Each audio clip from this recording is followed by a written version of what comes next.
بسم الله الرحمن الرحيم. عن جابر بن عبد الله الأنصاري عن فاطمة الزهراء عليها السلام بنت رسول الله صلى الله عليه وآله قال: سمعت فاطمة أنها قالت: دخل علي أبي رسول الله في بعض الأيام فقال: السلام عليك يا فاطمة. فقلت: وعليك السلام. قال: إني أجد في بدني ضعفا. فقلت له: أعيذك بالله يا أبتاه من الضعف. فقال: يا فاطمة، ائتيني بالكساء اليماني فغطيني به.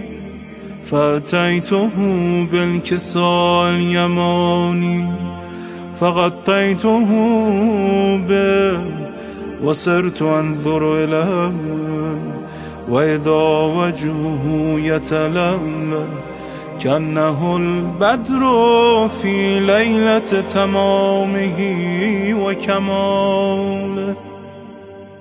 فما كانت إلا ساعة وإذا بولدي الحسن قد أقبل وقال: السلام عليك يا أمه. فقلت: وعليك السلام يا قرة عيني وثمرة فؤادي. فقال: يا أمه، إني أشم عندك راحة طيبة كأنها رائحة جدي رسول الله. فقلت: نعم، إن جدك تحت الكساء.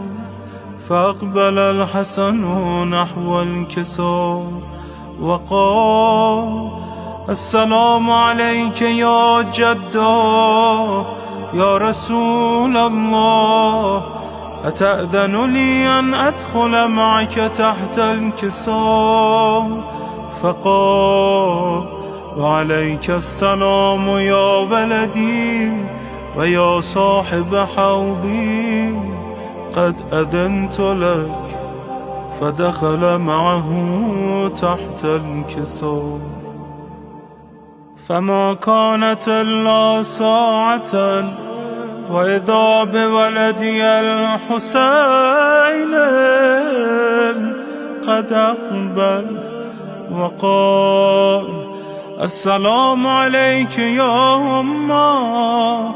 فقلت: وعليك السلام يا ولدي ويا قرة عيني وثمرة فؤادي.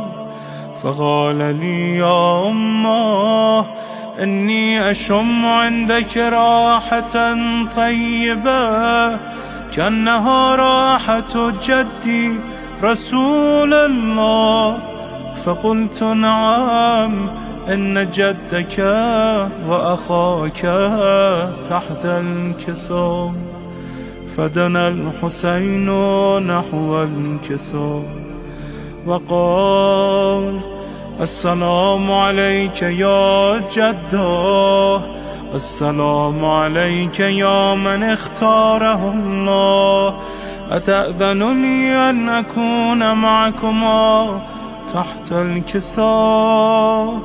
فقال: وعليك السلام يا ولدي ويا شافع أمتي، قد أذنت لك.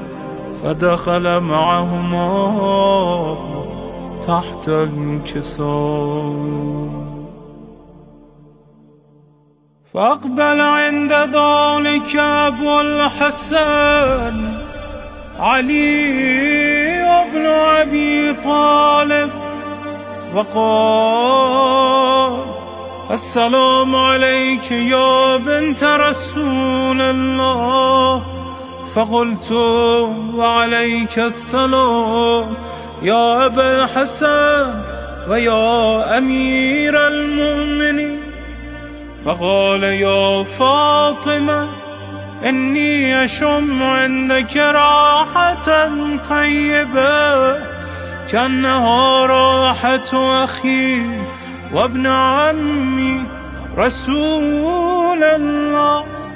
فقلت نعم، ها هو مع ولدك تحت الكساء. فأقبل علي نحو الكساء وقال السلام عليك يا رسول الله، أتأذنني أن أكون معكم تحت الكساء؟ قال له عليك السلام يا أخي ويا وصي وخليفتي وصاحب لوائي، قد أذنت لك. فدخل علي تحت الكساء. ثم أتيت نحو الكساء وقلت السلام عليك يا أبتاه يا رسول الله، أتأذن لي أن أكون معكم تحت الكساء؟ قال وعليك السلام يا بنتي ويا بضعتي، قد أذنت لك. فدخلت تحت الكساء. فلما اكتملنا جميعا تحت الكساء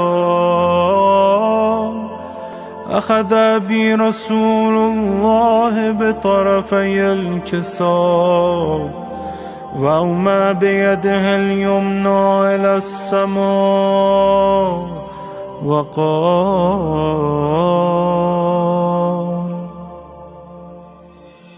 اللهم إن هؤلاء أهل بيتي وخاصتي وحامتي، لحمهم لحمي ودمهم دمي، يؤلمني ما يؤلمهم ويحزنني ما يحزنهم.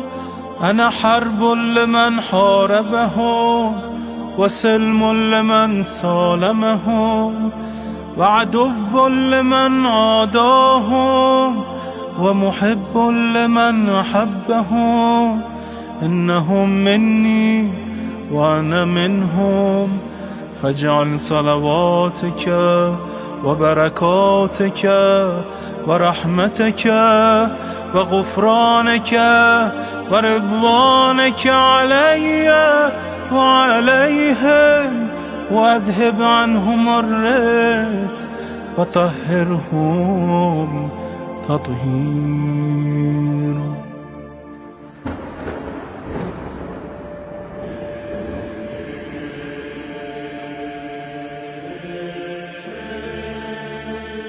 فقال الله عز وجل يا ملائكتي ويا سكان سماواتي، إني ما خلقت سماء مبنية ولا أرضا مدحية ولا قمرا منيرا ولا شمسا مضيئا ولا فلكا يدور ولا بحرا يجري ولا فلكا يسري إلا في محبته هؤلاء الخمسة الذين هم تحت الكساء. فقال الأمين جبرائيل يا رب ومن تحت الكساء؟ فقال عز وجل هم أهل بيت النبوة ومعدن الرسالة هم فاطمة وأبوها وبعلها وبنوها. فقال جبرائيل: يا رب، أتأذن لي أن أهبط إلى الأرض لأكون معهم سادسا؟ فقال الله: نعم، قد أذنت لك.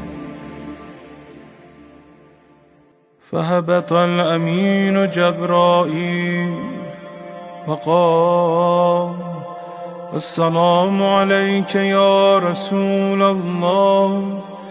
العلي الأعلى يقرئك السلام ويخصك بالتحية والإكرام ويقول لك: وعزتي وجلالي إني ما خلقت سماء مبنية ولا أرضا مدحية ولا قمرا منيرا ولا شمسا مضيا ولا فلكا يدور ولا بحرا يجري ولا فلكا يسري إلا لأجلكم ومحبتكم، وقد أذن لي أن أدخل معكم، فهل تأذن لي يا رسول الله؟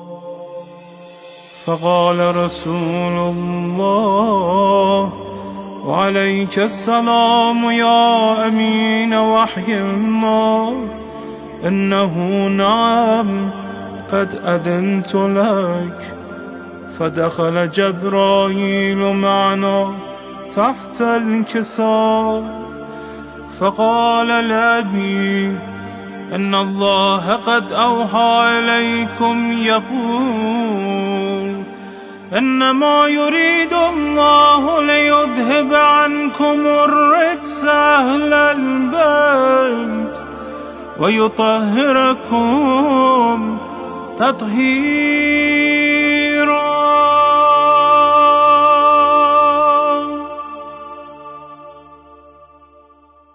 فقال علي لأبي: يا رسول الله، أخبرني ما لجلوسنا هذا تحت الكساء من الفضل عند الله.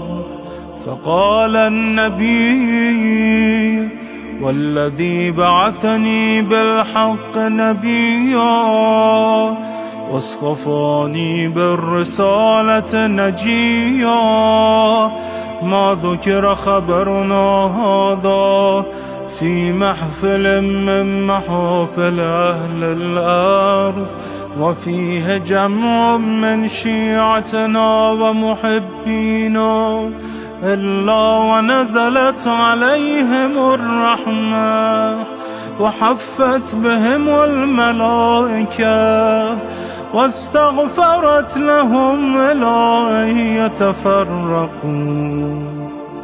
فقال علي: إذا والله فزنا وفاز شيعتنا ورب الكعبة. فقال أبي: رسول الله يا علي، والذي بعثني بالحق نبيا واصطفاني بالرسالة نجيا، ما ذكر خبرنا هذا في محفل من محافل أهل الأرض وفيه جمع من شيعتنا ومحبينا وفيهم مهموم إلا وفرج الله همه ولا مغموم إلا وكشف الله غمه ولا طالب حاجة إلا وقضى الله حاجته. فقال علي: إذا والله فزنا وسعدنا، وكذلك شيعتنا فازوا وسعدوا في الدنيا والآخرة. ورب الكعبة